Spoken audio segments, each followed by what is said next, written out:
Hello, ladies, gentlemen, and otherwise. I'm Lamar Haven. Welcome back to Remember 11, Age of Infinity.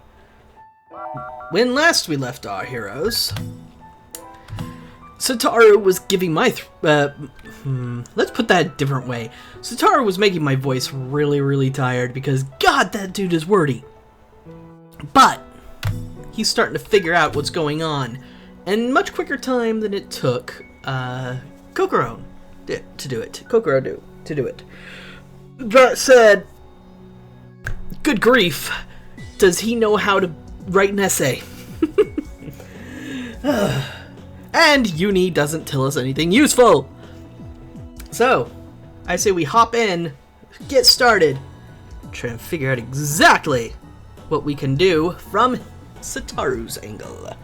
Because you see, he took the wristwatch out of his pocket. 11:03, still before noon. I decided to begin without delay. First of all, I'll start with the room. Examining my own room might help me get some clues regarding my amnesia. Hey, he has a different shirt on, but it has the same logo. So all they did was recolor the shirt he had before. I'll examine the desk. I decided to check out the desk. The objects arrayed across it met my eyes. A notepad and a felt-tip pen lay there. That's right. I can use this to reach Kokoro. If I left the message on his notepad, she could read it when the transfer occurred, and she could reply to me in the same way. As long as she left the note behind, then I'd be able to read it once, and I'd come back to Sphia. This is my room. No, I should say it's Kokoro's room too? Anyway, this was our private space, so whenever she was in the facility, she'd always come here. This somewhat old-fashioned means of communication wasn't exactly what you'd call a luxury. But for now, I can't think of a better way. I took the pen in hand and immediately set about writing a message. But what should I write about?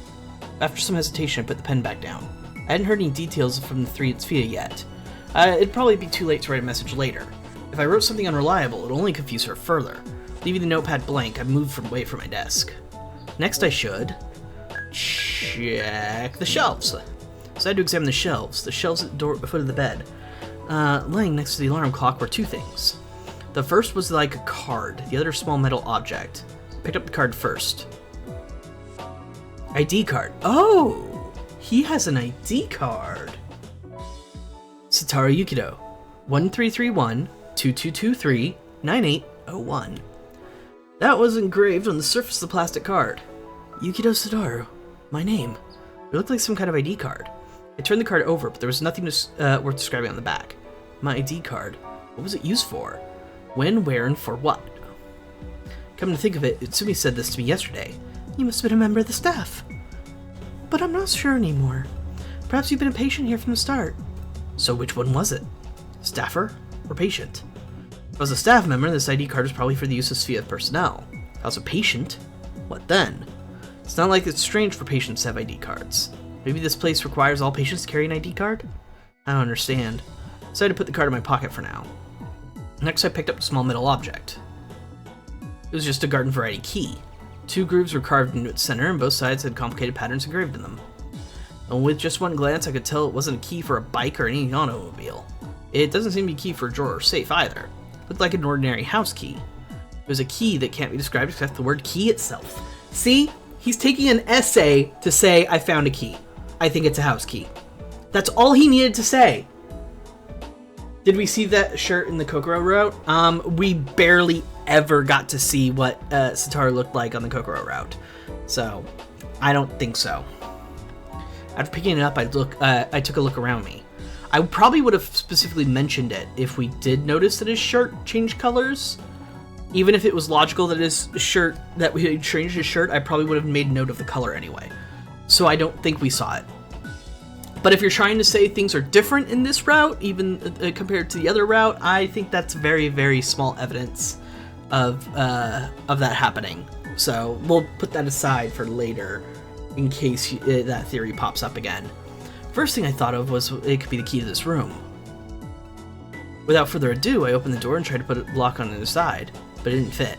That proved that this wasn't the key to this door. I didn't notice any other keyholes around. So what's this key for? Thus, it too remained a mystery. I didn't understand what those items were for, but I decided to stop thinking about them for now. My guess is it's a door to wherever you have to go to get to the ladder to get to the top of the clock tower. I'll put the key in the same pocket as my ID card. Next, I examine the refrigerator. So I to examine the refrigerator. Open the door. There are bottles of mineral water stored here. Small 500 milliliter bottles. Of these 3 bottles, one had already been opened. It was about 1/3 empty. Mineral water I drank yesterday came from the kitchen, so I hadn't touched this bottle at all. Sorry if you hear stuff from outside. I'm having to leave my window open because I need, air in my room. And it is so pleasantly cool today. I'm so happy because we've been in a heat wave. And I just kind of want to enjoy it for a while. Great small evidence, but it's better to take notice in case it keeps happening. Yeah, but I don't think that's really evidence of it happening. I'm pretty sure we just never got shown what shirt color he was wearing at this point in the story for Kokoro's route. Which means that Kokoro? Kokoro's consciousness was operating my body and may have drunk the water. Of course, there's also a possibility that I'd opened the bottle and drank some yesterday before I fell from the clock tower. Well, enough about the water. Everyone drinks water. There was nothing else in the refrigerator. Close the door. Just in case, I looked at the top of the refrigerator too. With several glasses lined up there, only one was placed upright. Only a few milliliters of water were left inside. Probably drank the mineral water from the glass, but who cares about that? However, I didn't overlook the small silver fragment placed next to the glass. I picked it up. Ah, okay. So he's starting to notice that she took sleeping pills, but this alone is nowhere near enough to identify what type of pill it was and what it was doing. It's obviously a pharmaceutical package. Remember, the 2-pill package was already open. Medicine itself was gone. Still, it's possible to understand something just from checking the package. The tablet was about 7 to 8 millimeters in diameter. They appeared to be round. Needless to say, it was an orally administered medicine. I turned it over. With the torn foil that folded back in place, there beside the name of the pharmaceutical company with the following letters. Zegtamin. Zegtamin? An unfamiliar name. What kind of medicine was it? Even if I didn't understand the effects of the ingredients, there was no mistaking that someone had taken it in my room. Probably what the mineral water was for. Now, who in the world had taken it? Was it me? Of course, I don't remember doing anything like that. But if it wasn't me, then maybe someone who was operating my body had drunk it. And there's only one possible candidate there. Kokoro. Kokoro most likely took them. I should definitely ask her about this later. Nevertheless, I'd like to ask her to stop ingesting strange things while she's borrowing someone else's body. Seriously now. I turned the silver packet to the top of the refrigerator as I muttered to myself. He has no idea how dangerous those pills turned out to be. For now, I decided to file away the medicine's name, Zegtamin, in the corner of my mind. Next, I decided to check the bed. It didn't even give me the option this time. I removed the pillow and the covers. The white sheets were spotlessly fresh and clean. Stopped to look under the bed. Nothing. Not so much a scrap of litter there. Wow, that's cleaner than my bed. Under my bed, it always collects random trash and stuff. I'm not a very clean person. Just in case I decided to check under the mattress too. I grabbed the edge and raised it high. Huh? A magazine? The magazine had been hidden under the mattress. At first I was flustered, thinking its contents were probably indecent. Or rather, maybe it's not wrong to say I was hoping so. No, it looks surprisingly innocent. 7/21, I wonder if that date's important. But sadly, it wasn't one of those magazines. Politics, economics, society, culture, entertainment, the week's current news and gossip topics, news reviews, in other words, an ordinary weekly magazine. Current Events Weekly was written on the cover. And right below it, July 21st, 320 yen. The cover also included an illustration, but didn't contain any writing. What year was this issue from? I picked up the magazine. After replacing the mattress, I sat down on the bed. Decided to check the back cover. Along with the publisher, editor, and some other names, I found the following description. Issued 7/21/2011. Okay. It's from last year. That was about half a year ago. I tried flipping through the pages. A certain article caught my eye. How plane crash survivor finally found. Ooh! Ooh! Oh my god! Found after 7 days in extreme conditions. That in itself wasn't particularly astonishing. It is to me! I already knew that the headline had to be about. How about the contents? There might be some useful information in them.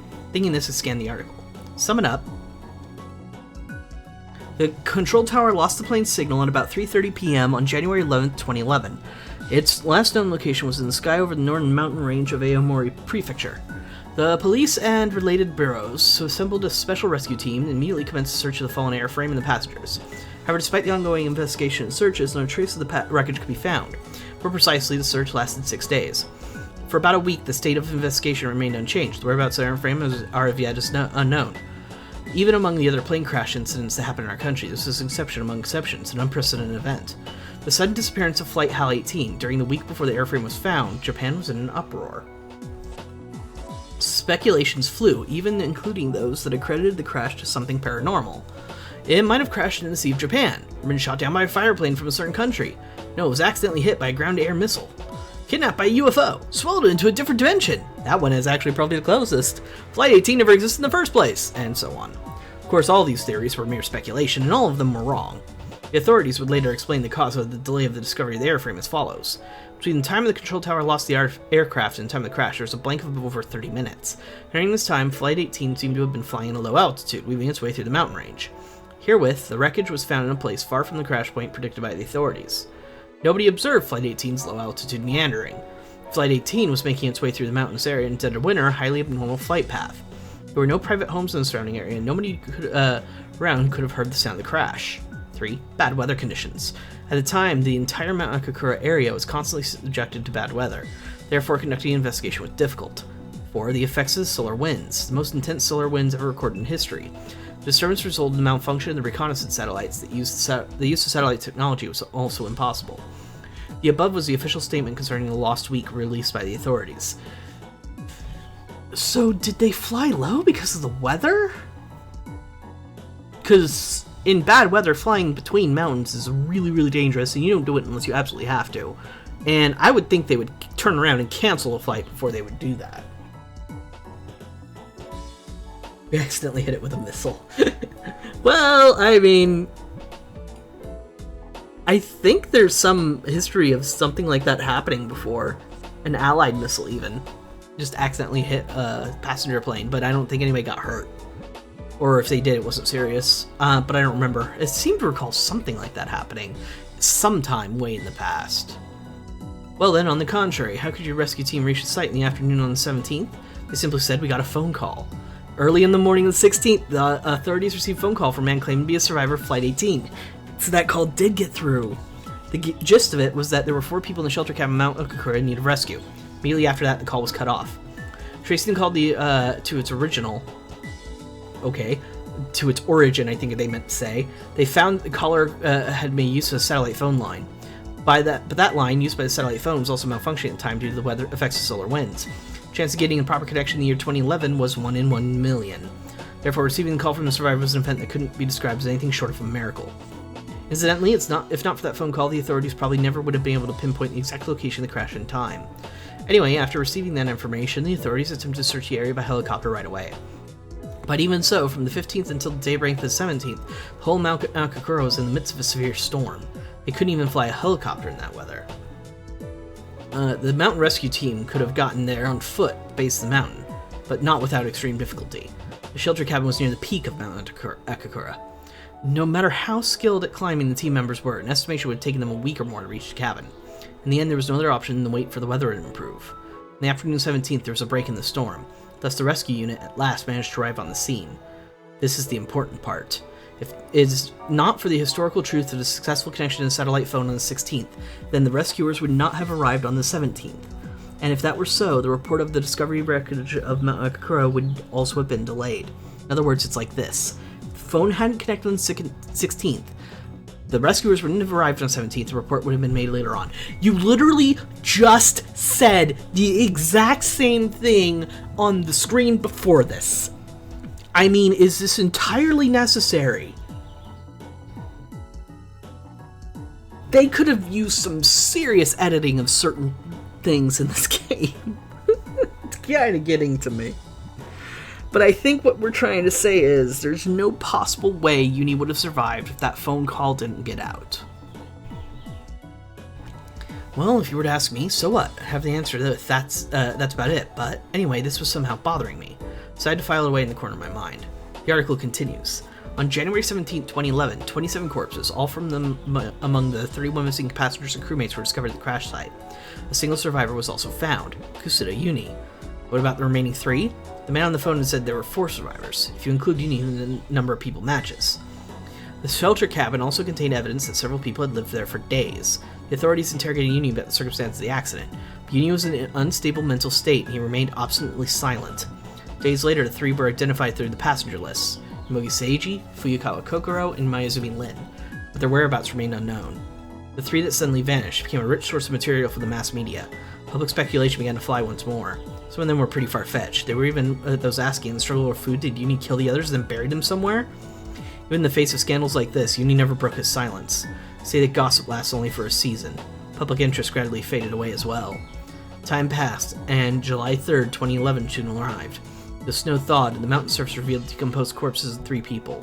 From here on, it was just the same as the newspaper I read in the shelter cabin. Yada yada, and passed away. The only difference was that the magazine article ended with these questions. How did they survive Mount Okakura for 7 days at such terrifying temperatures? You can survive a lot, even if they knew that help was on the way. Why and what purpose did he leave the shelter cabin? That's the question that that everybody else would have. What did Kusada Unikun see during these 7 days? What did he go through? Why does he refuse to speak about it even now? Is he hiding the truth that he doesn't want revealed? Our investigation will look into the heart of the matter. Next week, please look forward to it. The article ended with those misleading words. What the heck? It ends there? I almost shouted at the magazine. Clicked my tongue. Thinking it might have missed something in the article, I flipped through the pages once more. Something fell out of the magazine with a swish. I bent over and picked it up. Oh. Wait a minute. 18th of January 2011. That's 1 day after the discovery was made, isn't it? It was a plane ticket. Specifically, it looked like a boarding pass, but the destination was Sydney Airport, Australia. The date of departure was January 18th, 2011, and the holder's name was Satoru Yukido. What does this mean? I was going to Australia a year ago? I don't remember that at all. No matter how much I think about it, it's unlikely I'll come up with an answer. Slip the ticket back into the magazine. I returned the magazine to its place on the mattress as well. I had no idea what's going on. Why had I hidden a 6-month-old magazine and a ticket from a year ago in a place like this? I felt it had to be part of a plan thought up by someone hiding behind the scenes. I actually felt like someone had expected me to look under this mattress. No, perhaps that someone was really me before I lost my memory. My name was printed right there on the ticket. The mystery kept getting more and more complex. There was no use in getting obsessed over it. I'll work on solving the mystery of the magazine and the ticket eventually. As I thought that, I decided that I would now there appears to be nothing left to examine. I've checked all the things I had in mind. There weren't many to begin with, so I don't think I overlooked anything. Next thing I had to do was talk to 3 other people here in Svea. I left the room. Sorry you guys hear those. I should really close the window. I'll do it during break, or I'll do it sooner if there's a lot of noise outside. But yeah. I stood in the middle of the dining area and surveyed the room. I immediately spotted the other 3. Utsumi was standing in the kitchen, both hands on her waist. She appeared to be thinking about something. Uni and Inabushi were sitting next to each other on the sofa. It looked like they were having fun talking, but I couldn't make out what the conversation was about. Also, at this point, Keiko is not mute. Or I should say Hattori is not mute. Why is she always mute when Kokoro shows up? And why does everybody else treat it like normal? I decided to head over to Utsumi first, since she was closest. That's new clothing! That's nice clothing. Anyway, good morning, Fuyukawa-san. Did you sleep well after that? She turned to face me and she said that. Utsumi-san, I'm sorry, but I'm not Fuyukawa Kokoro right now. What? Then are you Yukido-kun now? Yes. Oh, no, hi, I'm sorry. It's because you were still Fuyukawa Kokoro last time we spoke. Frank answer. She really believed that I had DID. I think my exchange phenomenon theory is more than likely. Well, nothing will come of it if I try to explain it to her, though. I don't think she'd believe me, when even I have my doubts about it. There's no harm in letting her believe I have DID. And at the moment, it's functionally exactly the same thing. You can barely hear something. Well, I know you definitely heard, like, the engine roar by. And the less amount of distractions, the more professional this sort of thing is supposed to be. And I do have some concern over professionality, even if I'm greatly limited by my situation. So I am going to have to close that window soon. Besides, it's getting less cool outside, so I'm not getting as much benefit. I tried to steer the conversation in another direction. By the way, Utsumi-san, what are you doing here? It's almost noon, isn't it? So I'm preparing lunch. Preparing? It looks like you haven't gotten started yet. It actually does look like that. Then I guess you could say I'm preparing to prepare. Quite honestly, I haven't decided what to make yet. Because at the time, I'm having trouble deciding whether to go with breakfast menu or a lunch one. Ah, I see. I've got it. Why don't I get you to decide, Yukito-kun? That would solve everything. Breakfast or lunch style, which would be better? Gave her my answer. Let's go with lunch style. If possible, I'd rather it be lunch style. I haven't eaten anything since I woke up, so if I had to choose, I'd rather eat something filling. Something filling? For example, toast, bacon, and eggs with tuna salad? That sounds like a breakfast. Toast, bacon, and eggs. I mean, tuna salad maybe less so. Huh? Doesn't that sound like a more typical breakfast menu? Really? But you're fine with everything as long as there's a lot of it, right, Yukito-kun? I looked deep into Utsumi's eyes. She sheepishly looked away. What's up with that? You had the menu decided from the start. You found me out. I had, but I wasn't very attached to the decision. I was worried that everyone would complain about it. That's why I thought I'd have you to decide for me, Yukito-kun. If you'd answered breakfast style, it would have been out of my hands, right? She said with a grin. She seemed really happy somehow. I found myself thinking more about her behavior than her conversation. Is there something you want to say? No, not really. I understand. In that case, I'll make some soup just for you, Yukito-kun. How about brunch? Pumpkin soup is my specialty, you see. Pumpkin soup? As soon as she said it, a chill ran through my body. My hair stand on end, and I felt like I was breaking out in hives. Wait a second, Utsumi-san. I beg of you. Anything but that. Please spare me. Why? I really hate pumpkins. They're all runny and slimy. Isn't it disgusting? Even the way you look at it, all rough like a rock, it's hideous. It's rare for someone to dislike pumpkins that much. If you ask me, it's the people who like them that are weird. I guess he doesn't like the pumpkin spice lattes that come out. She covered her mouth with her hand as she laughed. Well then, let's hold off on this pumpkin soup. Yes, please yes, I answered her. And then... Oh, that's right. I made some coffee. Would you like some? She swung, into a completely different subject. Sure. Okay, I'll have a cup. I accepted her suggestion and took a seat. She removed the pot from the coffee maker. As I stared absently in her direction, Do you like a coffee, Utsumi-san? I pitched another topic straight down the line to her. She answered, Yes, I drink it every morning without fail. Moderate amounts of caffeine are good for the body, you know. Recovery from fatigue, an awakening effect, diuretic property. Sorry. It quickly metabolizes the body's waste products, so they say it's good for the skin too. Yeah, really? How about milk? Lots of milk. Yes, please. So at my reply, she poured in fresh cream into the cup. Okay, here you go. Cup made a pleasing little thump as she set it on the table before me. From his words, it seems he hated the texture more than taste. I'm actually like that a lot. I'm actually I think I don't know what technical term, but it's kind of called a non-taster. I actually have a lot fewer taste buds on my tongue than most people. And as such, it's the texture of food that is far more as to whether I enjoy it or not than the actual taste. But so I tend to be a really, really picky eater. And if the texture of the food isn't right, then I tend to be like, no thanks. That's one of the reasons why I really dislike most meat. Like if it's not like a crisp sort of meat, like maybe something like bacon or pepperoni, then I can't stand it, because if it's meat in any like solid format, it's like if you were to like cut into a steak and eat part of that, I just can't stand it, because it just stays in my mouth way too long. And it just feels gross and I can't handle it. The cup made a pleasing little thump as she set it on the table for me. White steam rose from the creamy brown liquid within it. I brought the rim of the cup to my lips. It tastes great. The happy smile spreading across my face, What time did you wake up, Yukito-kun?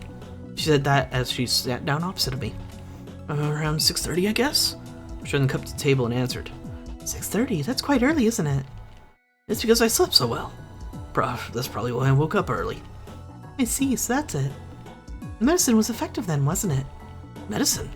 I'd asked her before I knew it. The empty medicine package I found in my room earlier. It immediately popped into my head.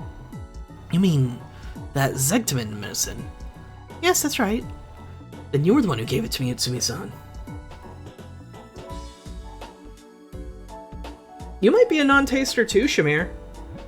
It's not terribly difficult to test. All you need is do you know those little stickers that you use for, like, if you have a 3-ring binder and a piece of paper is like the hole you punched in got ripped? If you use one of those, there's a special sticker that's like a circle with a hole in it, sort of looks like a donut, and you put it there.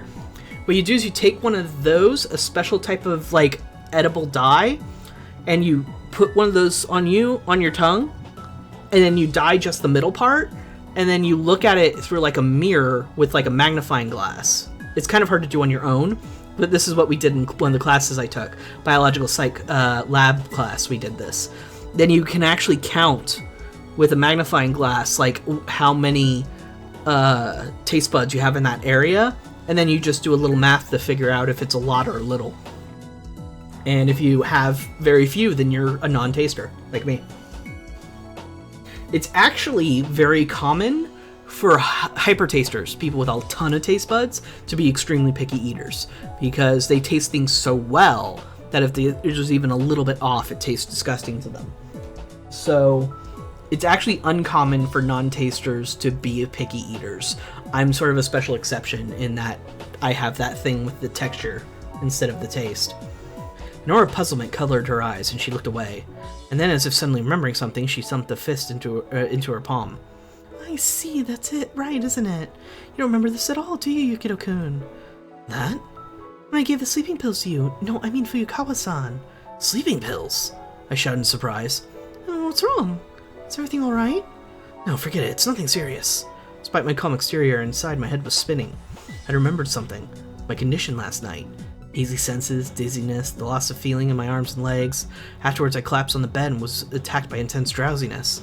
I see. Zegtamin is a sleeping pill. I hadn't noticed it until she mentioned it, but now I think about it, it makes sense. Kokoro got the medicine from Utsumi and had taken it before the transfer. But why? Hey, Utsumi-san. Why would you give Kokoro something like sleeping pills? What a question. There's only one reason to give someone sleeping pills, isn't there? And that is to allow them to sleep soundly. Why else? Why else? Then, was it Kokoro who asked for them? She came to you complaining of insomnia? No, I was the one who offered them to her. After all, a lot happened yesterday, right? That's why I thought she'd be tired. And I thought she could do with a good night's rest. And that's when the medications often prescribed for those displaying your symptoms do. As a psychiatrist, I had to consider what medicine would be most appropriate for you at the time. And that was Zegtamin. And where was Inabushi Keiko at this time? My thoughts never stopped coming. Even as I pressed her for answers, I lobbed another question at her.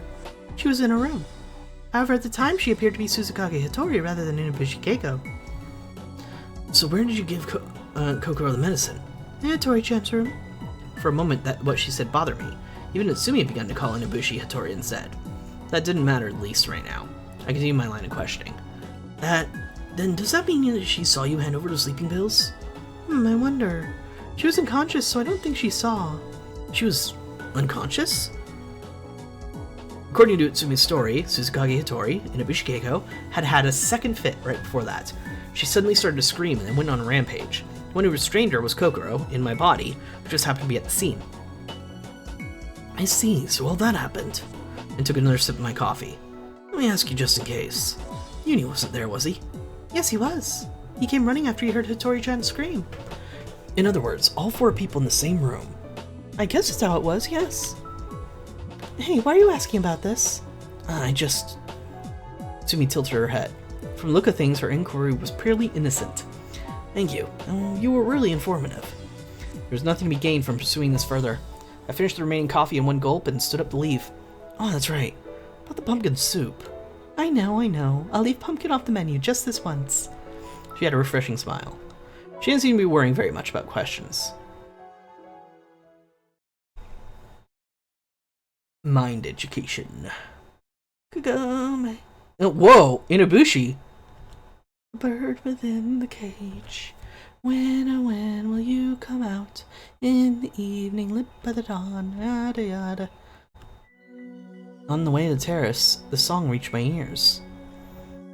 Even Uni's in different clothes. For some reason in this chapter they were just like, we're gonna give more clothes for the characters to make it more interesting. I guess.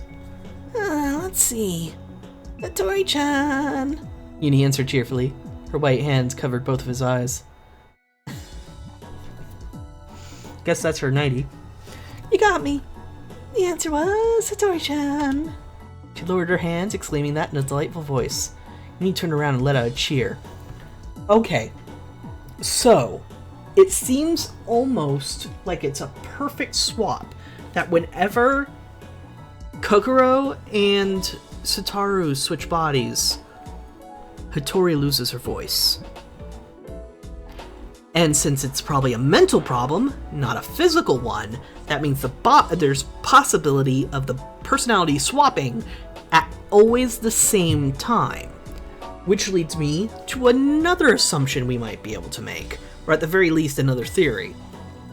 If the swaps are happening at the same time, that means the swaps are probably connected, which also means that the trigger for the swaps might only be happening for one person, i.e., Hattori and whoever she's swapping with could be the ones causing the swaps, and then we just get brought along for the ride. It's possible. I don't have a ton of evidence to support that right now, but the reason why I'm leaning towards that is because we haven't found a consistent timing for why we're going through the swaps. But at the same time, they're random enough that it feels like something is triggering them. And they don't seem to be happening at night, or at least we can't, at very, very least, we aren't perceiving it happening at night. But if it's not happening at night, that means that's also when she's asleep. And she's probably not causing the swap to happen then either.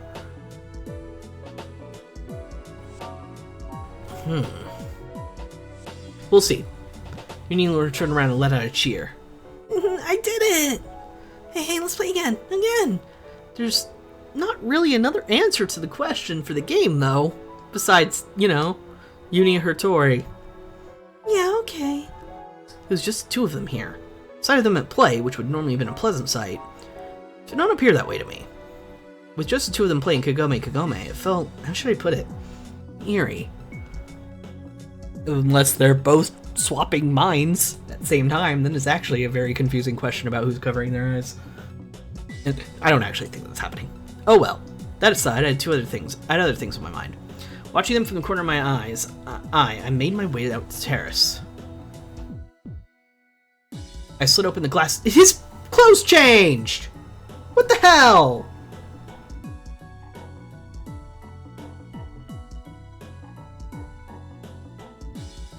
I'm not assuming the fits are the swaps. I'm assuming that swap happened and then the fit happened. I've sort of been making an assumption based on what you're saying that you think the fits are the actual swaps. And I don't think that's the case. It only happened once for Satoru and Kokoro when they ripped up the paper, but that's entirely possible that was just something Kokoro did on her own because she was so emotional about that. But come on! What the hell with the different clothes? Different shirt. And both the mute and the talking introducing themselves as Hattori doesn't necessarily mean a ton when the mute Hattori could be when they are aware of the swapping. Like I said, if my theory about them specifically triggering the swap is true, then they would be aware of the swap and be more easily able to trick people. And the mute version of Hattori might just be the version of Hattori that is harder to deceive people when talking, so she just goes mute. I slid open the glass door and stepped outside. The weather showed no sign of improvement. The howling wind embraced my body as a chill pierced me to the bone. Cold! I drove back into the living area. I went back to my room and grabbed a coat, and after putting it on, decided to challenge the storm once more. No good. A single coat hardly changes anything. But there's nothing else for it. I don't have anything to add as an extra layer. Gave up and plunged in the snowstorm. I shoved my hands deep into coat pockets, stuck my head, and kept moving. It was just before noon. The sky was dark. It was an unsettling color, as though ink had been spilled across it. A biting cold wind, a myriad of snowflakes flying before my eyes. I stopped shivering and managed to awkwardly turn my head. Beyond the whiteout landscape, I could make out the silhouette of the building. In the middle of it was a clock tower soaring over the scenery below. I lifted my gaze upward. I fell from there, huh? Muttered through trembling lips. Why did he even come out here? I just wanted to check out the clock tower. Wasn't that it?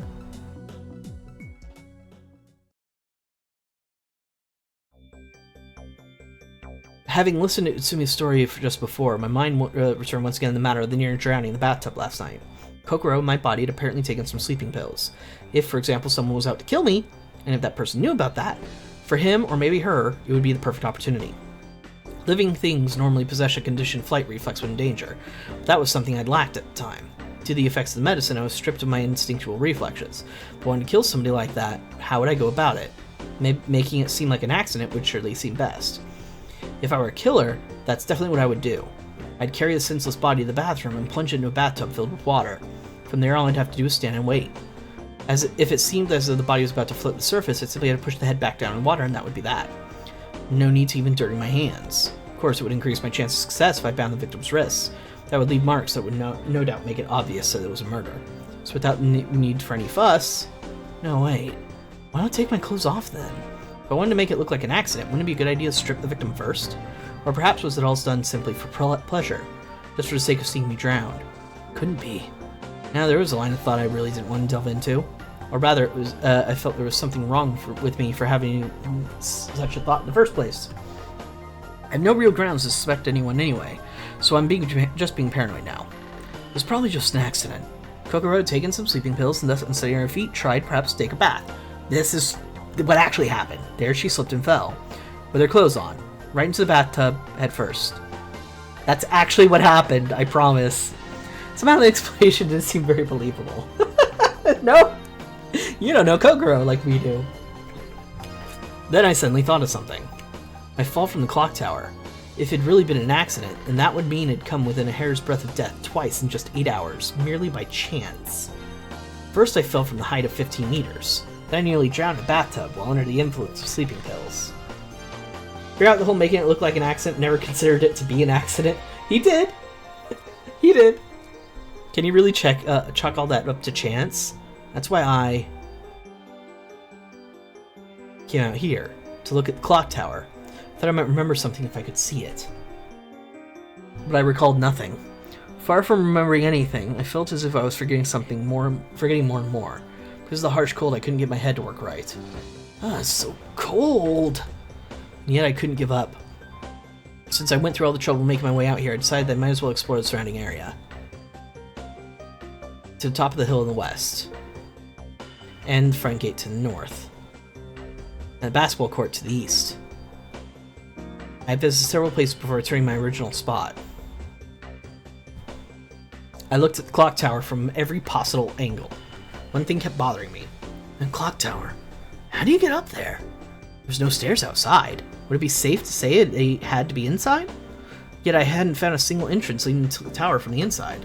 The clock tower rose from the roof. There was nothing below it, just the excessively spacious living area. Did I really go up there? You had to have. I climbed it. That's right, I definitely climbed it. I muttered as though to convince myself of it. And then, after climbing it, what happened then?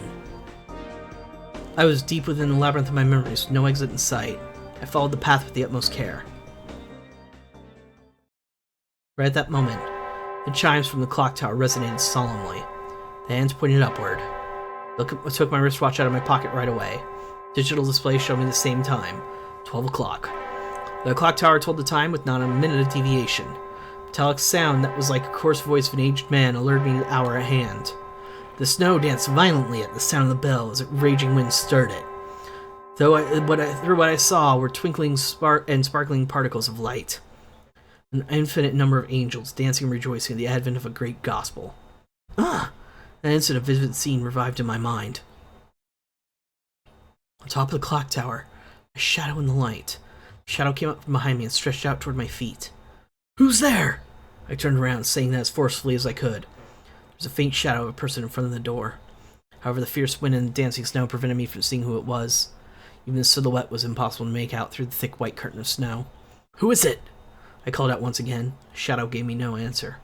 It was slowly moving closer. Feelings of fear and distress began to grow inside of me. I was backed up into a corner of the roof by the mysterious shadow as it slowly drew nearer and nearer. The shadow didn't stop. Lightning bolts glittered in the distance like flames. A well-honed blade struck the earth. A silhouette could be made out in the black backlight.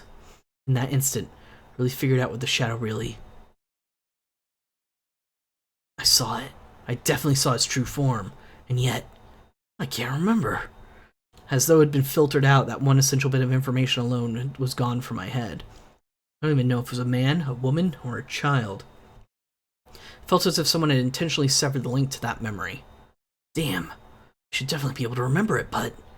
My irritation and confusion had violently kicked the snow at my feet. Meanwhile, the cold wind continued to mercilessly chip away at my core temperature. If I stood there pondering any longer, I'd be risking my life for the third time today. The cold wind was depriving me of common sense. No longer able to stand it, I decided to flee back to the building for now.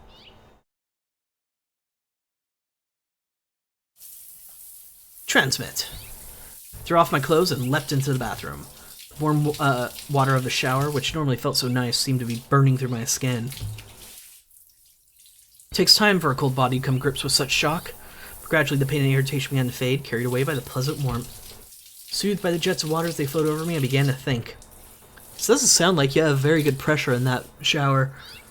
Someone had pushed me off the top of the clock tower, so it seemed. I'd witnessed this myself, I'm sure. However, I couldn't seem to remember who it was, no matter how hard I tried. The reason why I had gone up the clock tower was still a mystery, too. There were plenty of things I didn't know. Moreover, most of the memories I could recall were limited to those made here in Sphia. I was still clueless as to why, when it came to Shelter Cabin and the transference phenomenon.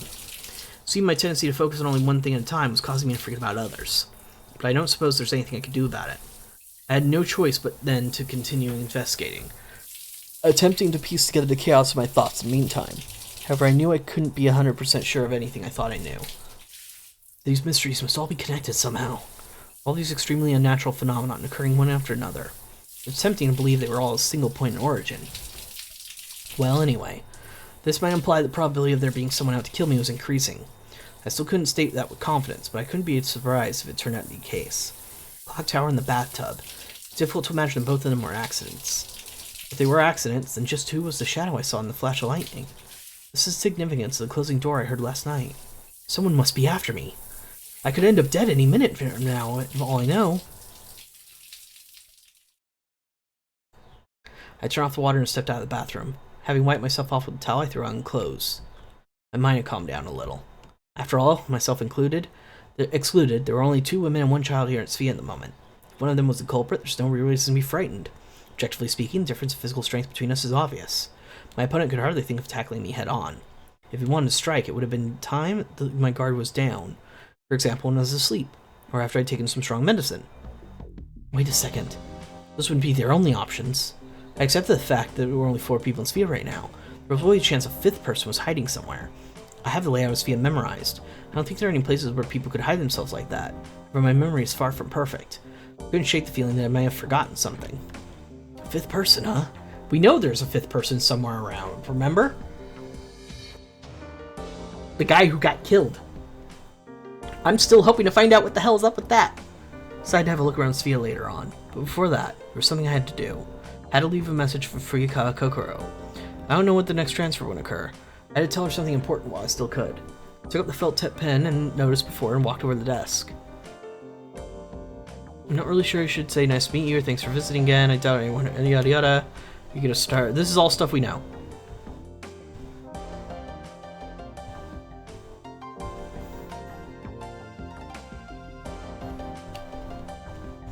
Do.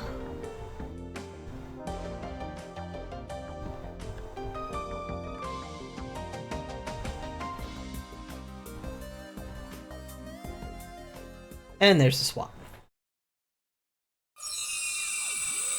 Yeah, our current theory was that Satoru stabbed the guy. Or that Hattori did it in defense. Virgin ceiling. When I opened my eyes, I saw the ceiling before me. A 3 semicircle canals deep inside my ears. Before me, my body was lying face up. Sorry.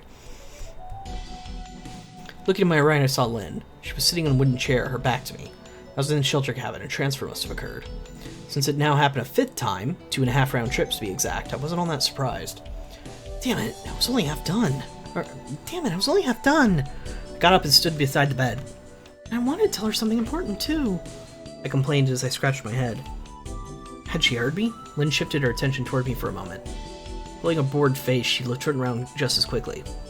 I thought of confirming the time and dug my hand in my pocket, and what appeared from within wasn't a wristwatch. It was a small electronic device in the shape of a remote control. A small liquid crystal display showed Roman letters. Voice recorder. It appears as if to be an audio recording device. I was about to push the playback button to stop short. I should confirm the time first. The voice recorder or VR still in hand, I took a look around the cabin. Walls, shelves, tables, beds. There's no sign of the watch anywhere. Looked down on my left wrist. Nothing there. Just as I realized there was nothing there, I felt a sense of oppression on my right wrist. Raised my right arm. There it is. Completely ordinary analog watch. So the question is, do we trust Uni? Yeah. Not really. We trust past Uni more than future Uni because past Uni is less likely to lie to us. But still, I don't know. It was a small wristwatch, and quite feminine. It gave the time of 1:10 p.m. I opened my eyes just a few moments ago, so it couldn't have been more than 2-3 minutes. I mean, the transfer occurred at 1:07 p.m. Well, there was a margin of error, but for now, the approximation was perfectly acceptable. It wasn't as if it was a timing race. For now, I engraved the time 1:07 p.m. into my memory. But before that, why the right arm? No, left or right doesn't matter the slightest to me. Because she's left-handed! Anyway, having anything attached to my wrist feels annoying to the nth degree. How do I say this? I can't settle down. It's annoying and kinda itchy. Probably didn't notice the wristwatch until now because I have my mind full of other things. But now that I'm aware of it, it's hopeless. The kind of thing bothers me so much I can't stand it. I'd really like to remove these boobs too if I could. Do you intend to make me enjoy them as well? Can't take them off like I can with the wristwatch. Off it goes. Took off the watch and fastened it to the ladder of the top bunk. Now then, I focused on the room again. Come to think of it, where did Yomogi and Uni go? I couldn't see them anywhere. I asked Lynn. Say, where did the old man and the kid go? Downstairs. They went to get some rations. I see. And you are so stubborn, aren't you? What? The way you're talking. Why don't you just give it up already? I see. Lynn still believes that I'm pretending to be Yukito Sadaru. I wanted to retort with, you're so much more stubborn, you know. But I bit back my words just in time. Food, huh? It's already lunchtime, isn't it? Changing the subject, I appeared in a rectangular hole in the door. Next to the door. Just then, Fuyakawa-san! A voice came from behind me. Turn around. Turned around. There, just like I thought. Lynn giggled triumphantly. Feeling defeated, I still spoke out. Lynn, listen well, okay? A person's reactions change according to time and place. If you know how many other people are around, whether you know nobody else beside you, or just one other person or 3 or more, a person will behave differently in these situations. Here's one of the basic tenets of psychology. Not... Okay, sorta yes, but not in so many words. Sorta? But it's kind of hard nailing down basic tenets of anything. Even you had to have heard of this, right? So what? So I turned around. There's no one in the room right now aside from you and me. If one party were to speak, isn't it natural for the other to turn in the direction of their voice? That's so. I wouldn't turn around, though. Unless it were my own name. Lynn's overconfident attitude remained unshaken. I guess it'd be futile to say anything else. That's just how she is. Lynn was someone who, as a rule, only got into fights when she could decide the outcome. Even if a judge were to find the accused guilty, if she didn't agree, she would declare them innocent and release them from all charges. In her mind, of course. She had always deemed other people's opinions of her trivial. She rarely really listened to them. Her absolute truth was always that what she believed within herself. Even when we broke up. How'd it go again? Couldn't remember anything after that. Just the vague sense of it was a one-sided parting wrapped my mind like a blurred after image. Hey! What about lunch? I'm starving up here. Lynn called down in the storeroom below. Yeah, we're coming right up.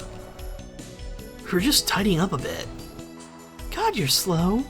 Can't you do that one later? Lynn propped her crossed legs on the up on the log chair and impatiently tapped the high heels of her shoe against it.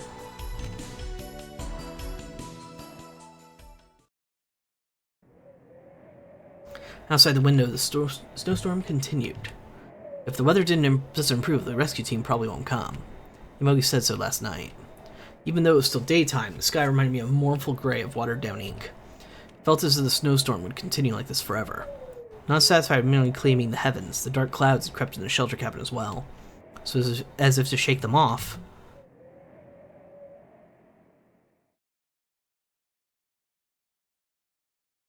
Miserable. Okay. Looks like it's coming to a nice boil. Yogi gave an energetic shout. He rubbed his hands together in anticipation and approached the stove. Using the sleeve of his shirt in place of an oven mitt, he grasped the handle of the kettle. Apparently he's going to make freeze-dried vegetable-seasoned rice gruel after this. Uni, Lynn, and I are holding our mugs with the powdered gruel base inside, waiting for Yomogi to pour in the boiling water. Who wants it first? I'll be fine. Me. Me. Well then, first prize is the contestant with the most energetic answer, Unikun. Yes, I did it! Now wait just a minute, I clearly replied before he did. I never once said I'd pick the fastest one. How did I? Those with the most energy take precedence. It's the basic rule of the mountains. Don't lie.